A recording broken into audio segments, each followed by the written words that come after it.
I don't think the United States is ever going to be right until we understand the United States has been under a military coup since they killed JFK. And it means you are not free. The only freedom that an American truly has now is the alloidial title of Bitcoin. That's it. And even that, they're probably going to come after them. You have to know a little bit about my history. I actually found a couple of boxes that I wasn't supposed to find.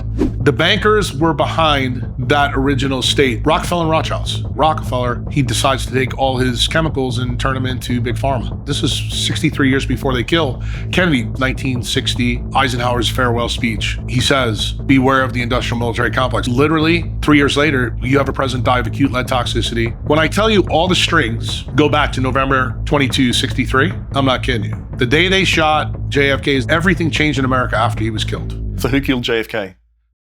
Archie. What gave you the impression that Bitcoin was dying in Europe? Well, I mean, just take a look at the politics. I mean, you're from Australia. You're part of the Commonwealth too. I mean, I think it's worse this year than it was last year. Why? Because Labour's taken over in the UK. They're now putting people in jail for tweets. If you're outside a church and, you're reading and you happen to be the wrong religion, you go to jail. If you're the other religion that's in favor, you don't go to jail. So to me, that's, ultimately centralization. It's not only centralization, but it's also social engineering. If you think about it, it's like a step away from what the Chinese are doing. So we're supposed to be these democracies. I mean, remember, my country, your country come from, the UK.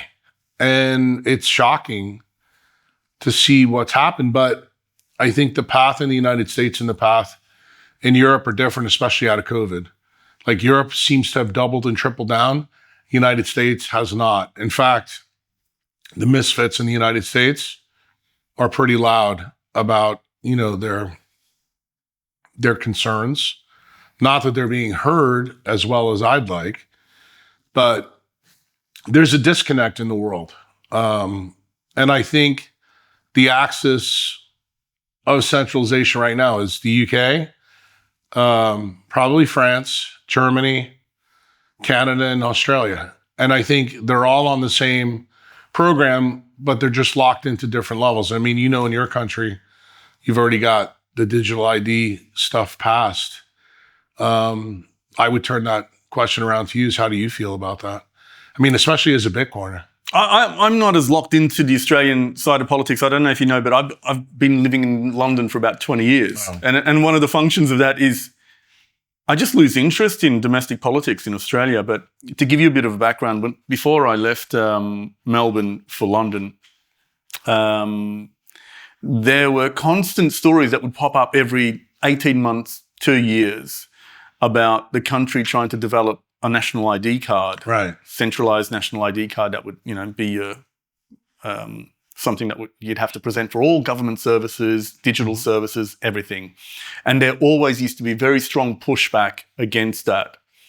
And then, after the introduction of proper smartphones with the iPhone and the proliferation of that died down. The government never tried to push a centralized government ID again because they didn't need it. They had all the data they needed.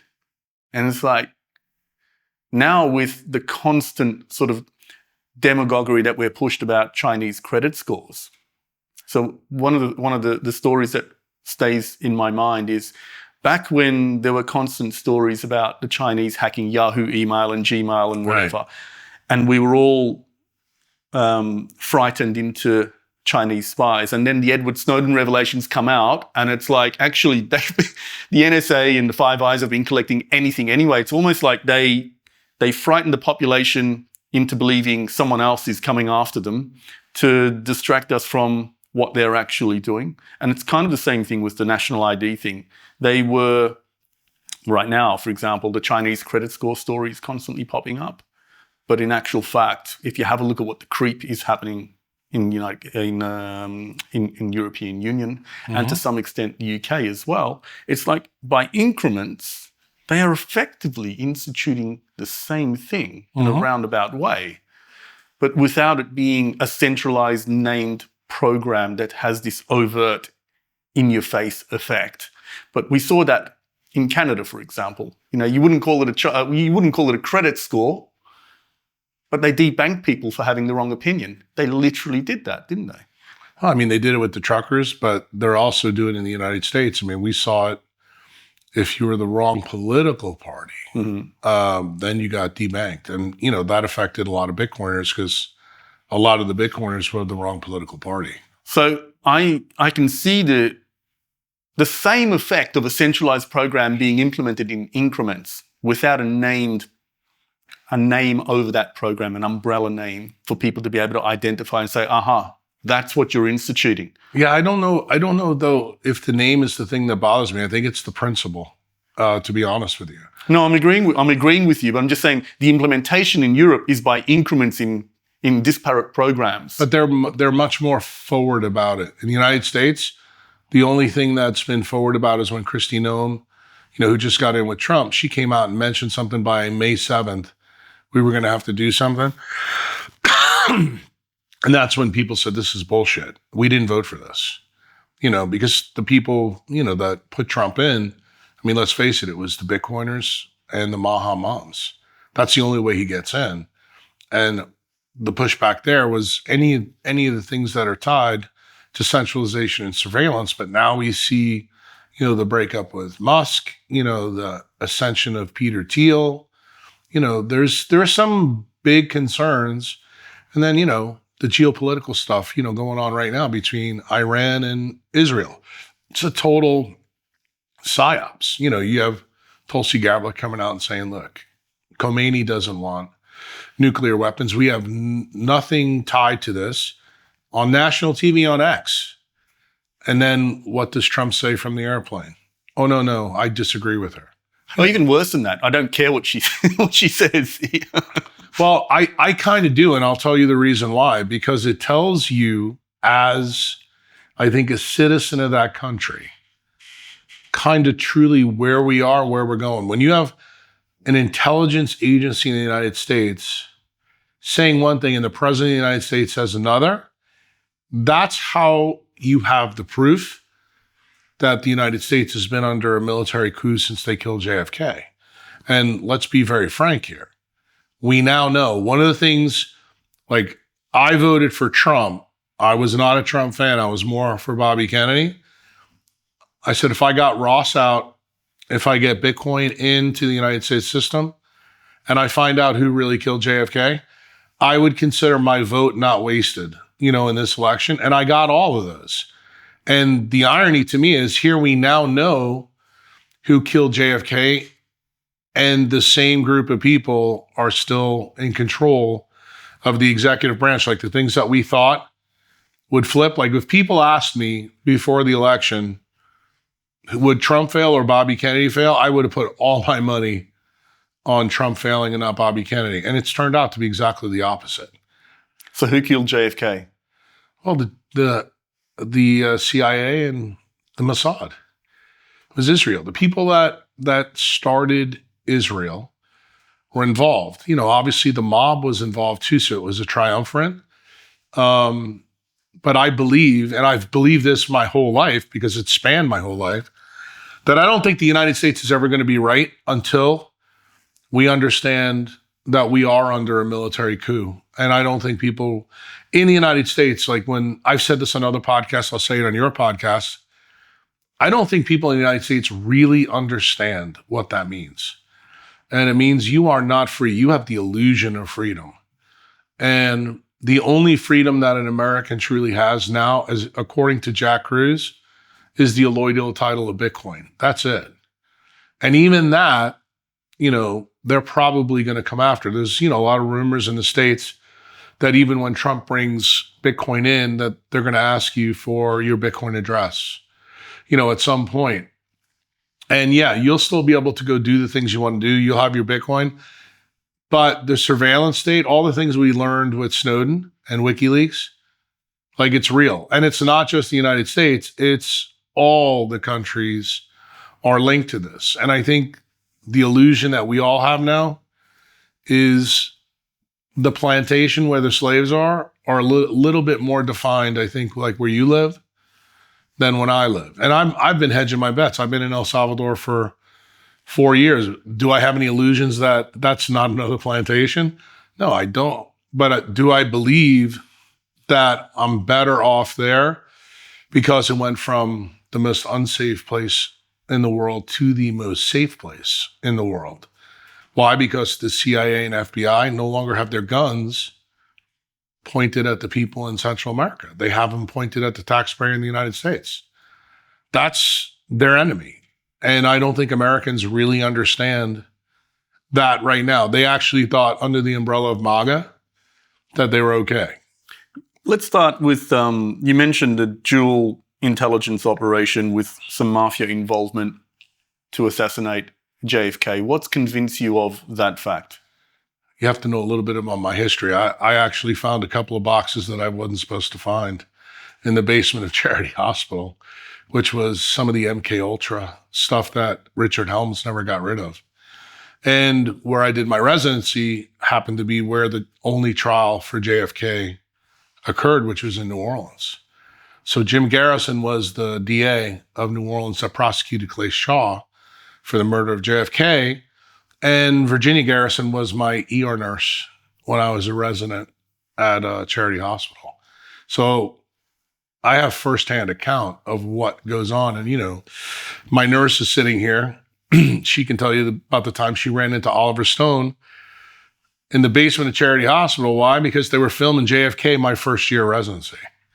So this all went on, you know, around me. So I was how shall we say, embraced in the story. I came from New York City, so I'm not a native New Orleanian. So I didn't know a lot of the details about New Orleans. And, you know, the guy that, you know, people all over the world were told killed JFK, which was Oswald, I came to find out that he was really good friends with Carlos Marsalis' family. He grew up in New Orleans. I didn't know any of that. Why? Because that was whitewashed from Americans. And the most interesting part of the whole story was the place that I was going to go do my residency in 2 years at a time, called Ochsner Medical Foundation. Turned out the guy whose name is on the building was involved. He first was an FBI, how shall we say, appointee by a guy named Roger Bannister. And then eventually when it ramped up with all the things with the polio vaccine, then he became a CIA asset. And what was his claim to fame? Outside the hospital, we had all the Central American dictator flags. He would take care of their families. This went on from the 1950s all the way through when I was doing my residency in the 80s. And, you know, it was no hidden secret. But when I was at Charity Hospital and sat down with Virginia Garrison, she's the one that told me, do you know who you're getting ready to get in bed with? And my answer was no. And she filled me in. She told me a lot of the backstory about her dad, that her dad really wanted to put Ochsner on trial with Clay Shaw, but he felt that Clay Shaw was his best chance to get a conviction. If he put Ochsner on trial, it would be like, you know, you putting a doctor on trial in London who was the most famous doctor in all of England, because this guy was the most famous guy in New Orleans at the time. And he didn't think that he could find a jury of 12, you know, to convict a guy like that, you know, because he was like the head of Mardi Gras a couple of times. So he was a really popular guy. And it would have been very, very hard to convince a group of 12 people from New Orleans that a guy like this could be really a traitor, you know, and be involved in the assassination with the president. And it turned out his involvement was way bigger than just JFK. That's the most interesting part of the story, that where he really becomes a CIA asset is because of what happens with the polio vaccines. You know, he famously brought his grandson and grandchild into what we call the medical dome, where all the medical staff is around. And this is a time that nobody really wanted to give their kids polio vaccines. So he brought his two grandchildren and injected them, and the grandson died in 5 days. And the granddaughter got polio in one of her legs. And that event from that day kicked off something that's the biggest medical era in the 20th century, called the Cutter event. Most doctors in the world don't even know about what I just told you. Why? Because prior to AI, this was whitewashed from the history. In the FDA, if you look at those 10 years back on the website, you won't even see the directors' names that were involved. Who was the people that were in charge of covering that up? The vice president of the United States at that time was Richard M. Nixon. It was under his direction that all this was whitewashed. But when they found out that the polio viruses not only were live and they could kill you, they found out something even more dangerous, that they were co-infected with SV40, which is a simian virus. And when this guy let it out, Oshner let it out, 350 million to probably 600 million people got a monkey virus that is oncogenic, meaning causes cancer. He was then brought into the CIA to figure out a solution for that problem. And it turned out the solution for the problem turned out to be worse for you and me than you can ever imagine. Why? Because what did they use? They used something called the LINAC, which is a linear accelerator where you can use the high end of the electromagnetic spectrum. So it's radiation. And it turned out, they found out when you radiate SV40, it gets stronger, it causes more cancer, more lethal cancer. So that's when the guys in the military who were involved in this said, we could use this as a weapon, a bioweapon. And hence, that's where the bioweapons program in the United States was born, from that event. And Oshner was the guy that was the original Tony Fauci. How do you tie that back to the JFK assassination? When I said, what convinced you of that fact? Well, I mean, Lee Harvey Oswald was on Oshner's radio station in New Orleans. And he was setting up his own psyops with the CIA.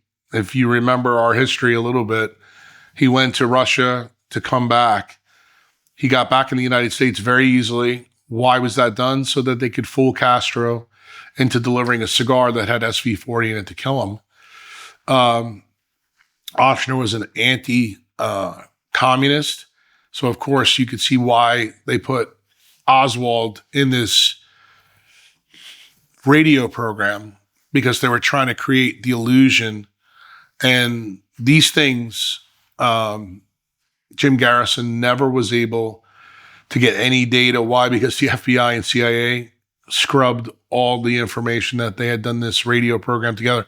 Even the flyers that people, eyewitnesses, saw Oswald handing out the day that he was on the radio with Oshner, no one could find anything. So the link, when you link Oshner to Oswald directly, this wasn't an indirect link. This is direct. You know immediately that these two guys were assets trying to set up Oswald to be the killer for Castro. So the decision for the triumvirate, which was really the FBI, CIA, and the Israeli intelligence agency along with the Brits, was it was going to be JFK or Castro. If they could take Castro out, obviously the people that were the criminals, they really wanted to get rid of Castro because they wanted Cuba back because of the casinos. The people in the Mossad wanted JFK dead because they wanted the bomb. And their whole idea was, when they went to JFK when he was a young president, they said, look, your government sent Allen Dulles to Europe to get all our Jewish scientists. And we gave you the bomb. So now we want the bomb. And JFK basically said, register as a foreign agent, basically told him to kiss his ass. And, David Ben-Gurion wasn't used to getting, how shall we say, cock-blocked by people in the American government. Because prior to that, this as a guy now who's Australia to Britain, British Zionism is basically just British imperialism in drag. And who led that? The Balfour Declaration is the Rothschilds. And that's with King George. So this is the stamp of approval. And then when you take this story as far back as you want to go from a historical perspective, I think where it gets interesting, especially for young Bitcoiners, because I don't think they know this history that well, you need to understand Dulles and his brother were both at the Treaty of Versailles. So you want to know where money really goes bad? With Keynes, there. And then you have the Balfour Declaration, and Allen Dulles is involved with the horrible reparations. Why? Because he's a Fabian. He's loyal to the crown. And he becomes, future director of the CIA. Who's his right-hand man? Richard Helms. Helms is the guy that sets up MK Ultra. Those are the boxes that I found in Charity Hospital. So there was some enmity between JFK and Dulles.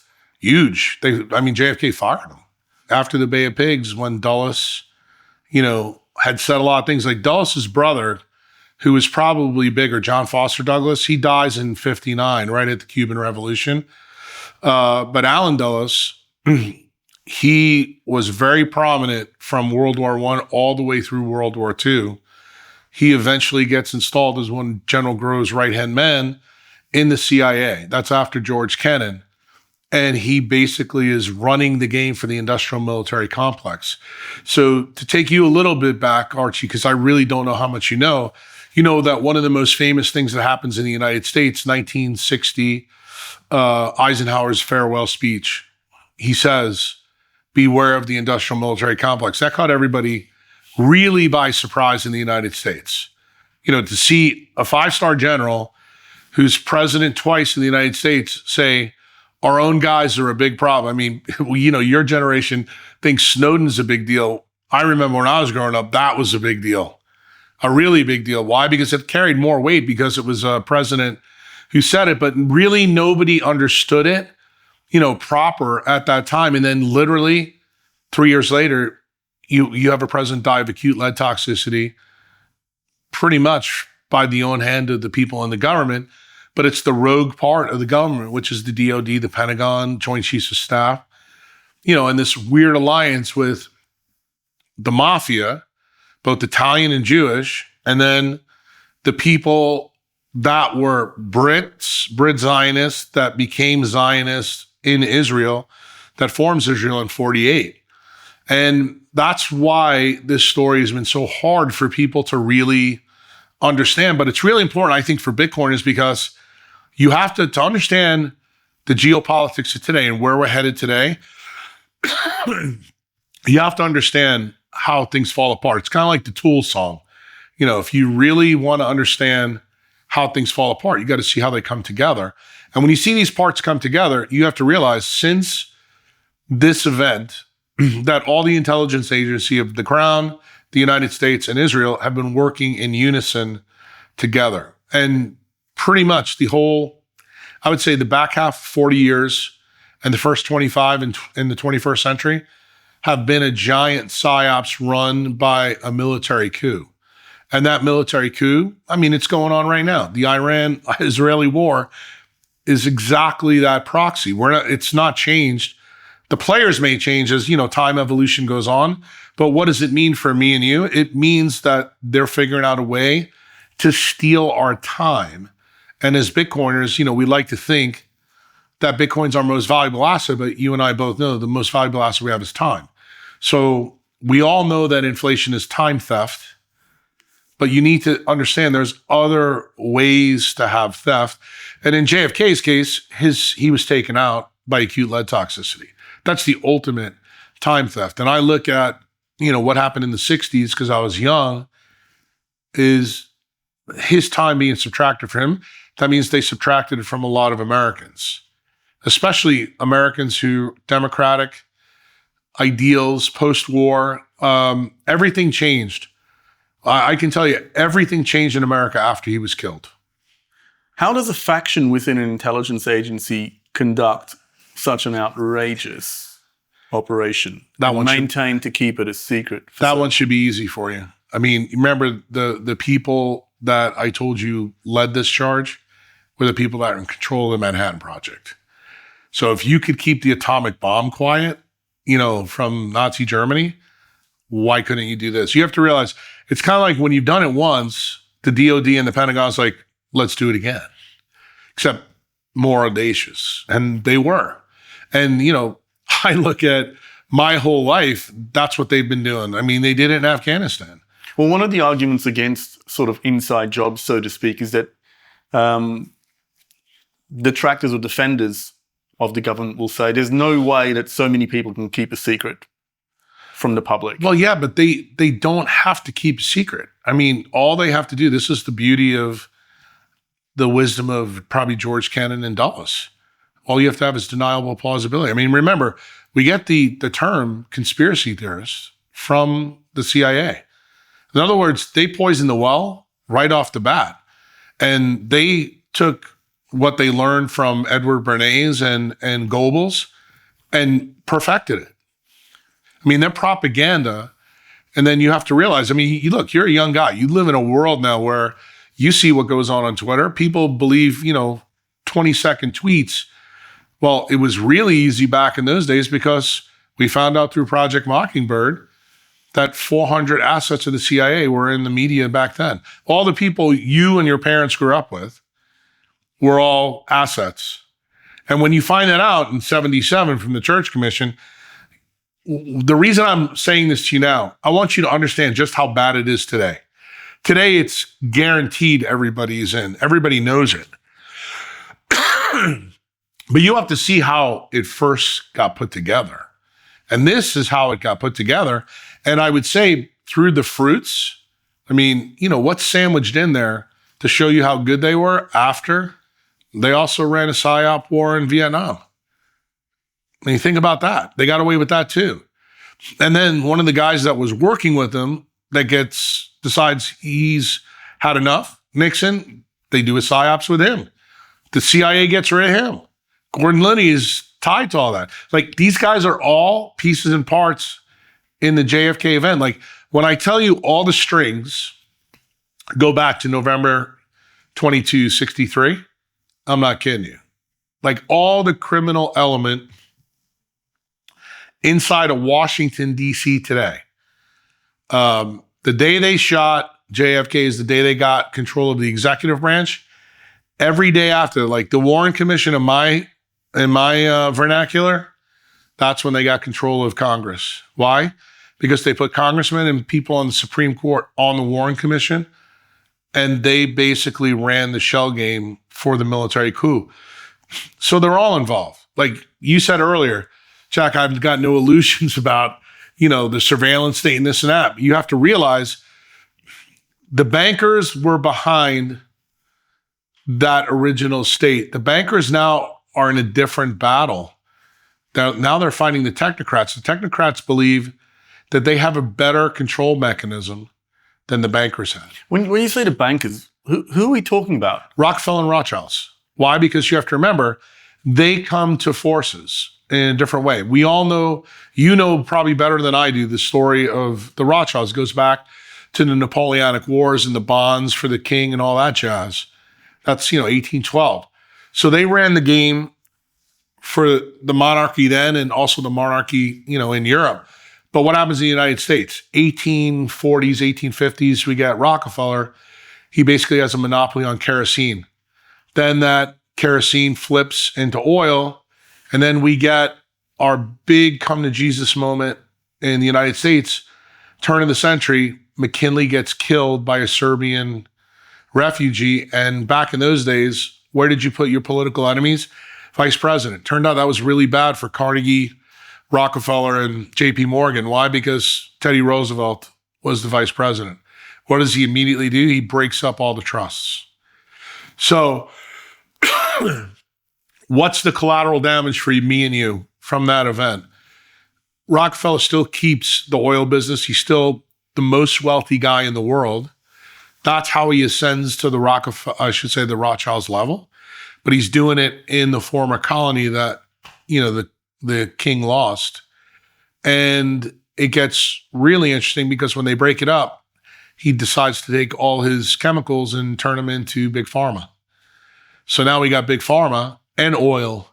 So you can understand these are the companies right now in the United States, everywhere in the world, that have the biggest Cantillon effect. I mean, obviously, we just saw it through COVID. We're talking about the bioweapons program. Remember, the bioweapons program, who's the front man? It's Big Pharma. But who's the real drug cartel? DOD and Pentagon. That's who distributed the jabs. So you can see this unholy alliance begins 1900. This is 63 years before they kill Kennedy. But the successes that they've had over time have built up this audacity that it doesn't fucking matter what people think or do. We're that powerful. We're seeing it right now with Bill Gates. Let's put self-amplifying, messenger RNA in cows and we don't care what people think. Or Bobby Kennedy, yeah, I'm going to write a book about Fauci and I'm going to go in and let 25,000 kids get popped a day with a bioweapon. And all of a sudden, everything he wrote doesn't matter. Like, that's the audacity. And then the people in the United States, they sit back and they're like, oh, well, they're playing 4D chess. Let's give them more time. Just goes to show you, they know how stupid we really are. Why? Because they've dumbed us down with a lot of the things in the MK Ultra program. But we act like, no, that couldn't happen.